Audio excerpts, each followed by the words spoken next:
Okay, so it's very different. Here it's just another way to make it more efficient, and this is Chinese official. Their view is that shift is still to be slow, efficient, costly, and they think that the system is much faster than them when they go international. Okay, so while you have a free hand in designing user experience and business model, there seems to be little possibility of creating money. So we introduced another issue because the banks has to settle, and this payment company has to settle. It is 100% backing. When there's a creation of money, sometimes it can be quite interesting on the monetary policy, but we are not discussing this. Probably Friday we can have more discussion on that in the panel. Now this is what they say very soon, and a lot of people say it's before 11 November. So far it's approaching. You know, Singles Day is 11 November, right? But so far I haven't seen anything, but I know that it's in preparation. And every day there are a lot of news in Chinese out. A lot of news that even I try to read it, it's difficult for me to digest. So I don't have time to translate this even. But it just says a lot about the DCEP in Chinese, and then what they try to do in offline payment, what the importance are. I will try to translate this, but it is very interesting that every day there are more and more information coming out. So you can see that it's carefully thought through. It is not a system just pushed through and hope that the committee will pass it. No. They've been working on this for 4 to 5 years. Okay? And a huge number of people working. And each time a government official gives a speech, they are releasing bit of information. So as an observer, we can only guess from the speech each time they were saying from what they're trying to do. So I don't claim that I have inside information. I'm just inferring from the speeches and inferring from what was being done. So, you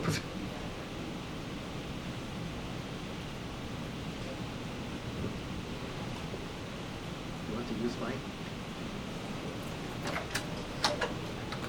So I actually have a question, and I know it will be more likely in the value of the lecture, but you said that every day, the statement being issued. One of the biggest triggers in the past 1 week was the statement of the Chinese president, right? How did you read that? And did you read that as part of this well orchestrated, well thought out part of the journey? And I know it will be a personal read, but since you're probably closer to that, what's your read on that? Because that one particular statement was probably a bigger trigger than any other statement you heard from any official or otherwise.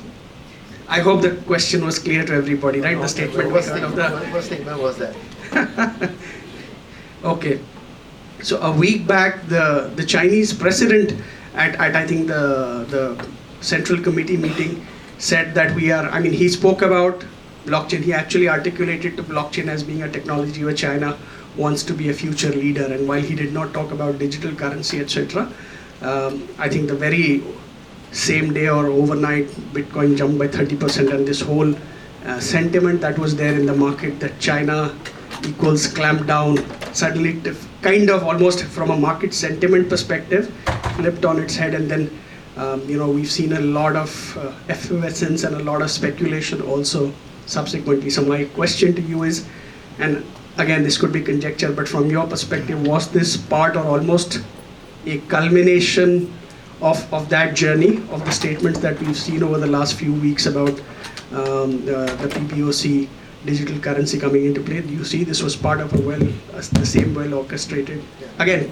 conjecture is fine, but I'm just trying to, since you are closer to that. My observation is that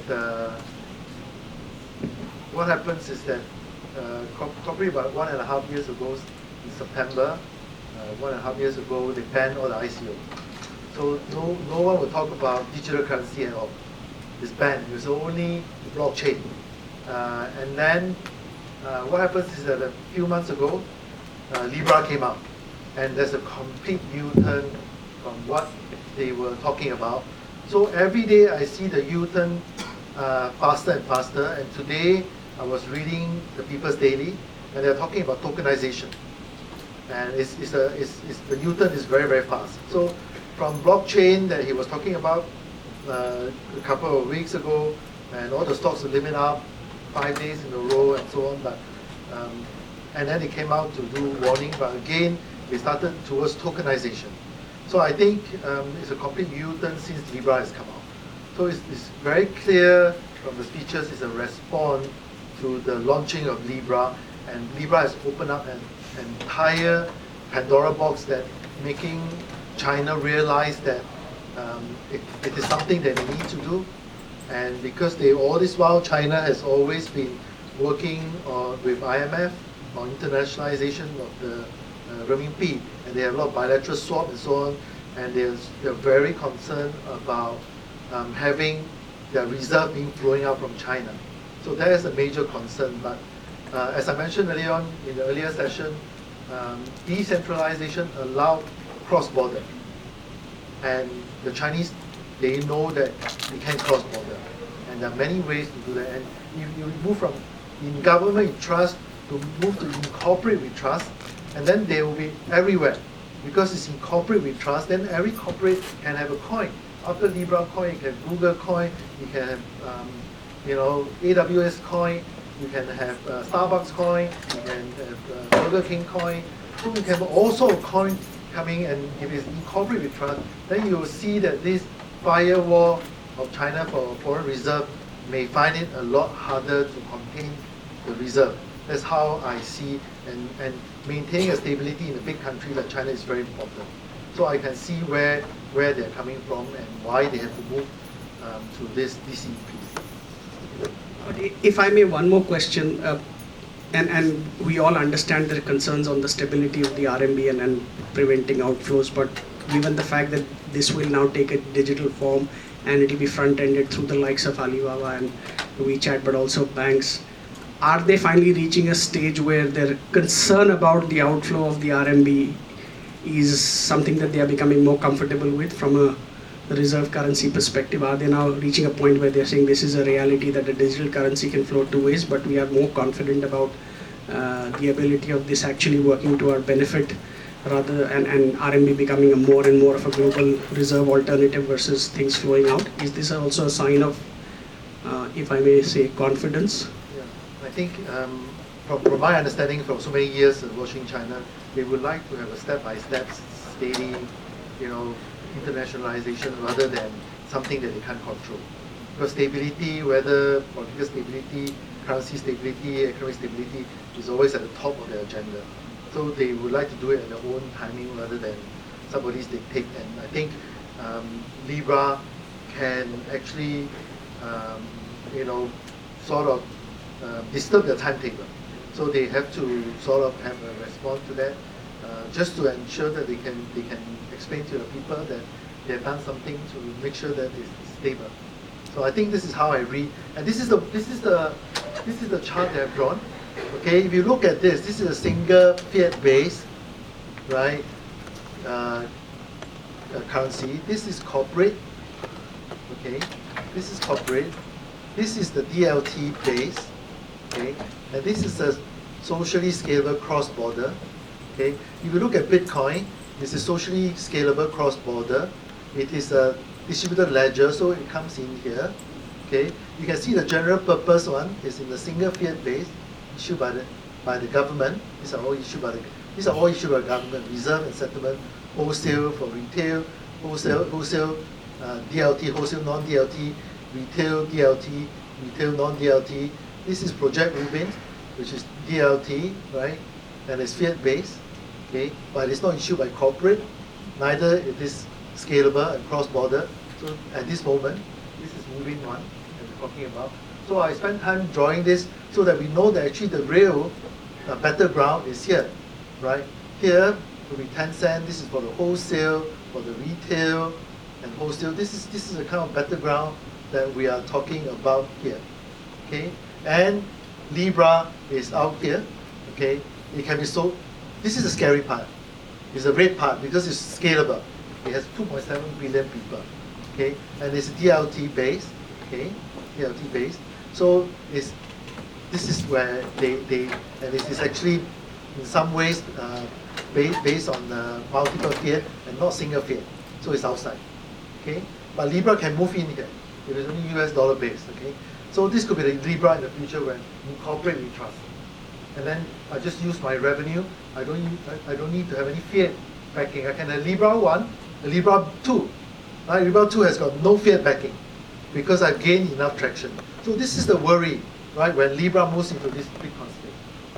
So this is the chart that I've drawn so that to make you understand of the regulation-wise where you should watch out, and at the same time what is the future game plan and what are the landscape that we are talking about. I hope this chart will help you to see clearer. Okay, so Chinese government has been using itself as a facilitator to use blockchain as a social policy rule. So it's a new payment channel. Okay, so when we talk about scalable technology in China, you have to understand these are some of the major landmarks. The first is that they allow new payment channels via mobile phone. This is the key thing. It was only on the internet, in your desktop, that you can use Alipay. Then they allow the digital currency to be on the mobile phone, and that you can actually have any bank money remitted to Alipay or transfer to your wallet in WeChat Pay. And that actually fuel the entire growth in the villages. Okay?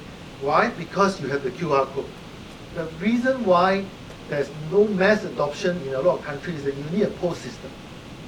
A post system, you need to put a wire. A mobile post system is expensive. But with a QR code, immediately you cut away the cost of doing business, of needing a post system, the point of sale system. So the QR code disintermediated the post system. And that is perfect for e-inclusion. Because the farmer who wants to sell the veg in the wet market now can just have a digital device with the QR code. She can do business. She doesn't have to pull a wire or use a mobile post system. So this is the technology. The first new payment channel through mobile phone. Secondly, QR code. And there's also new e-wealth management Yuepao, which I mentioned earlier on that you can $1 you can as a needy, as a poor family, $1 saving is still saving.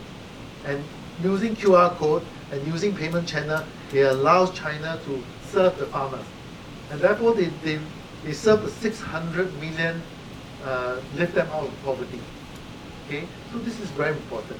So it has a 3D, right, which I mentioned, digitalization, disintermediation, and democratization.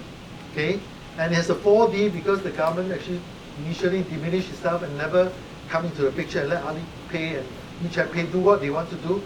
The banks came in and say, no, we do not want to have the QR code.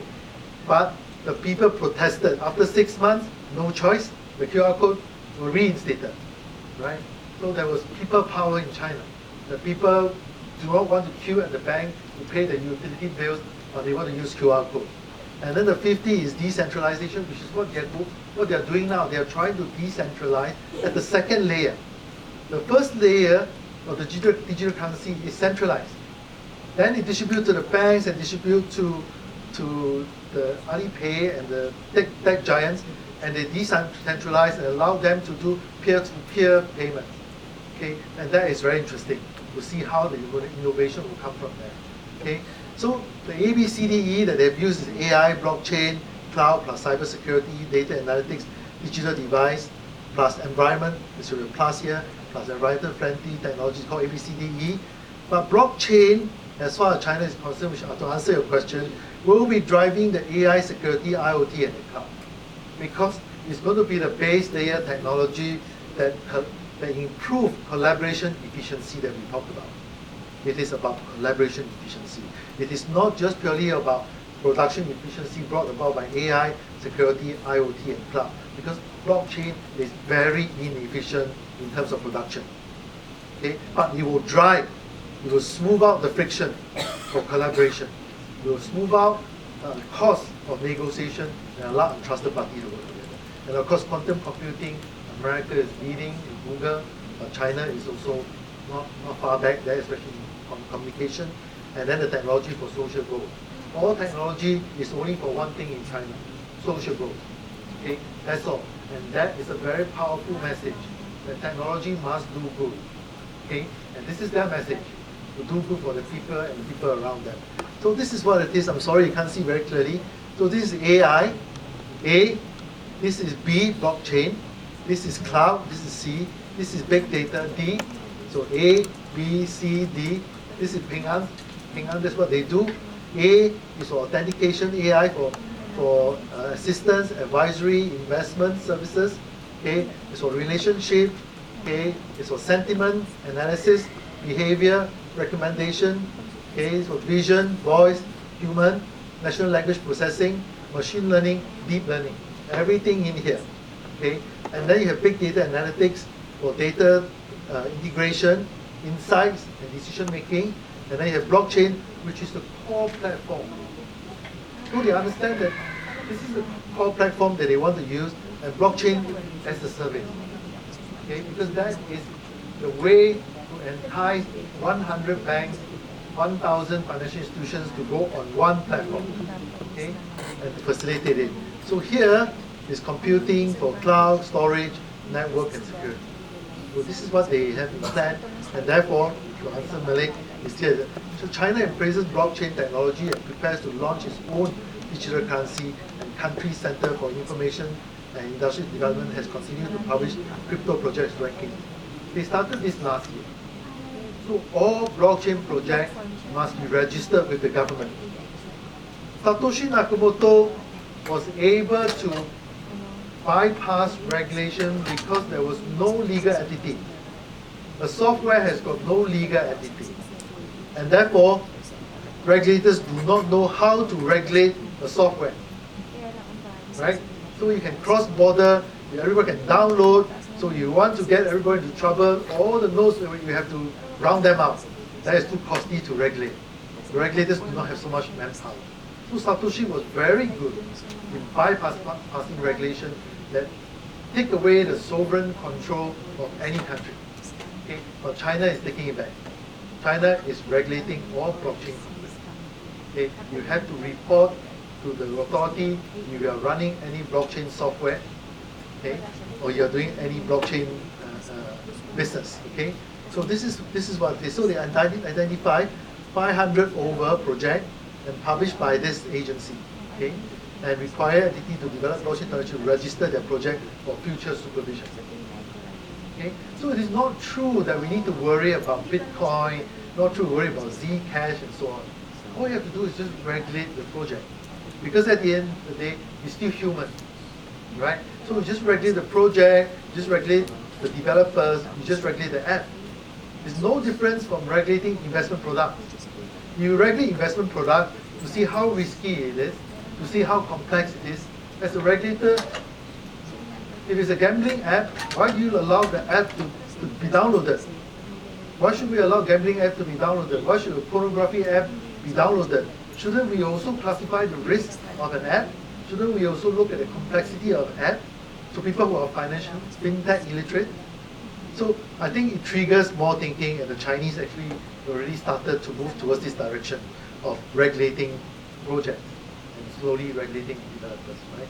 So this is where the information so far is a two list, 197 projects in March and 309 projects in October. And give you a general idea of who these people are. And actually it's all here. So you have the slides, you can get the slides, you click on it, you can see all the names there.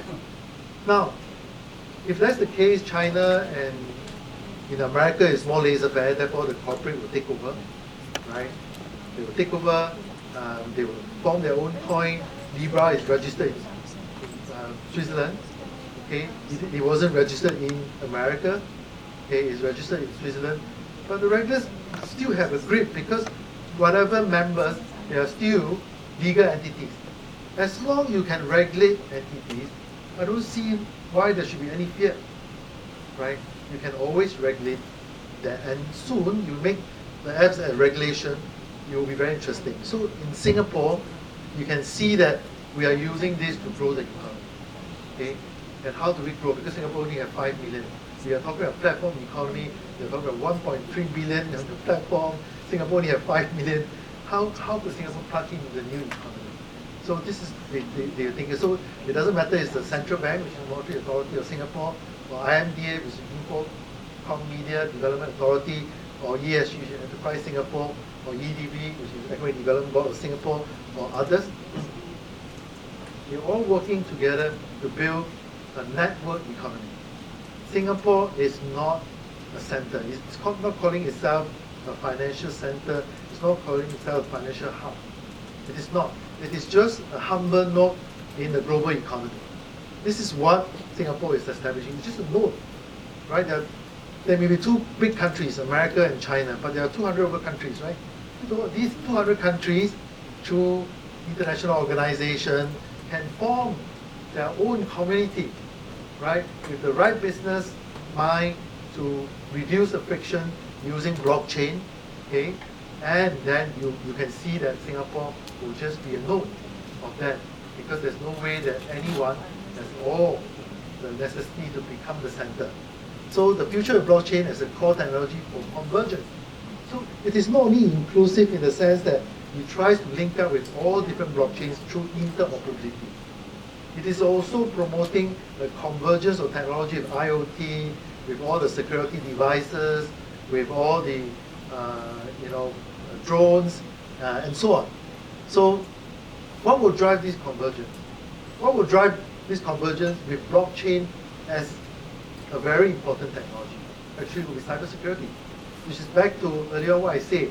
It is an open sea in the virtual world, and we are moving towards the convergence between virtual world and physical world. Okay, so it's important then to see the most important thing is cybersecurity. Okay, so let's look at the landscape now, and then you will understand what is happening. This is Alibaba, Tencent, Ping An, Baidu, all Chinese companies. This is in payment, insurance, personal loans, SME loans, credit rating, money market, wealth management, crowdfunding, and currency exchange. Okay, of course, Shoti and me actually came out with a book. We have all this in there, and these are all the companies that they have, and all like Ping An Bank, Ping An, as I mentioned. And this is the American. So you have Amazon, you can have the Microsoft, Google, Apple, Facebook, and this again is a payment. You look at all this here. Okay, it is not only the 5G that the American doesn't have. It doesn't have. It's a blank here. Okay, it is totally blank there. Okay, can you see how things are developing over time? Okay, that this is all blank, right? This is the missed opportunity for money market, credit rating, wealth management, crowdfunding. They have Zima credit, they have WeBank, Ping An Insurance, all have the credit rating, but nothing here. Okay, and how they do it? Last time I mentioned, last lesson or last sharing, I mentioned that this is like Alibaba Group. They started with the core, with Alibaba as the e-commerce platform. Then they started having Alipay as the trust agency between the buyer and seller. So from B2B, they moved to C2C. Right? From economy of scale, they moved to economies of scope. Then they continue to move to B2C with this Taobao and Tianmao, okay? And then they moved to insurance, bonds, credit, investment management, and so on with Ant Financial. And then they move on to cloud, okay? Cloud computing, and then they move on to the Alipay, or the Alibaba Artificial Intelligence platform for AI 2.0, which is here, e-commerce, government. Now the government is now on their platform too. All of them move towards cloud, and then move further out. And there's economies of scale, there's economy of scope. And to cross border to be the next one, the next string, which is blockchain. So to answer your question, why blockchain? Because blockchain is for crossing border, right? Blockchain is for crossing borders, so there will be another ring out there to cross border.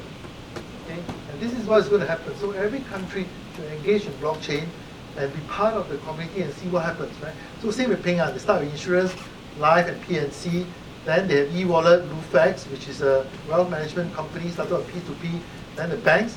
Then they have health insurance, wearable, right? Then they have image recognition, voice recognition, facial recognition. Then they have cloud, and they have blockchain. So now they're developing, they're extending the circle even more with blockchain. And that's why the entire China is moving towards blockchain to cross border. Okay, this is what they try to do. So this is Alibaba, Tencent again. You can see that this the American failed, right? And they stopped. Okay, US will stop their efforts once they fail. But look at all this failed one, right? All failed, but they never give up. The Americans failed and they gave up, right? So you must not give up. You must continue to try this in technology, right? But if you don't get the kind of economy of scale, and economy of scope, you do not have the money to invest into technology. But technologies is very important. Okay, you need talent too. So in Asia, we must develop the talent because talent is very important, which is in the 10 enablers. Even though it was the last one that I show you, it is the most important. Okay, because we lack the talent, and not many people wants to be there. So we need to have a lot more of this session to share, right? To see. So the cloud is very important.